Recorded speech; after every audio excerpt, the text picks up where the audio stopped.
നമ്മുടെ നാട്ടിൽ നിരവധി ഇതര സംസ്ഥാനക്കാരുണ്ട്. ബഹുഭൂരിപക്ഷവും ഉപജീവനമാർഗം തേടിയെത്തിയവരാണ്.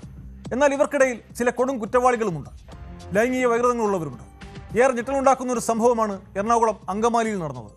പട്ടാപ്പകൽ വീട്ടിൽ അതിക്രമിച്ചു കയറി മാനസിക വെല്ലുവിളി നേരിടുന്ന 16-കാരിയെ പീഡിപ്പിച്ചു.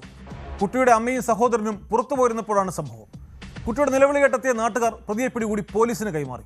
ഉത്തർപ്രദേശ് സ്വദേശി രാജേഷാണ് അറസ്റ്റിലായത്.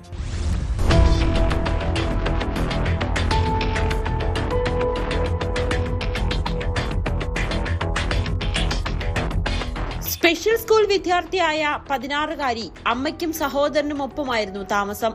ഇരുവരും വീട്ടിൽ നിന്നും പുറത്തുപോയ സമയത്താണ് UP സ്വദേശി രാജേഷ് വീട്ടിൽ അതിക്രമിച്ചു കയറിയത്. മതിൽ ചാടിക്കടന്നാണ് പ്രതി പെൺകുട്ടിയുടെ വീട്ടിലെത്തിയത്.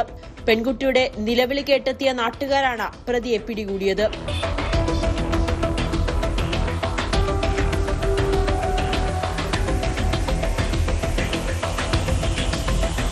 ഇവരുടെ വീടിന് സമീപത്ത് തന്നെ വാടകയ്ക്ക് താമസിക്കുന്ന ആളാണ് പ്രതി. പെയിന്റിംഗ് ജോലി ചെയ്യുന്ന ഇയാൾ സൈക്കിളിൽ കുട്ടിയുടെ വീടിന് മുന്നിലൂടെ പോവുകയായിരുന്നു. ഈ സമയം വീട്ടിലെ സാഹചര്യങ്ങൾ നിരീക്ഷിച്ചു. തുടർന്നാണ് അതിക്രമിച്ചു കയറി ലൈംഗിക അതിക്രമം നടത്തിയത്. നാട്ടുകാർ പോലീസിന് കൈമാറിയ പ്രതിക്കെതിരെ പോക്സോ കേസ് രജിസ്റ്റർ ചെയ്തു. അറസ്റ്റ് രേഖപ്പെടുത്തി കോടതിയിൽ ഹാജരാക്കിയ പ്രതിയെ റിമാൻഡ് ചെയ്തു. പ്രതിയുടെ ക്രിമിനൽ പശ്ചാത്തലവും ലഹരിക്കടിമയാണോ എന്നും പോലീസ് പരിശോധിക്കുന്നുണ്ട്.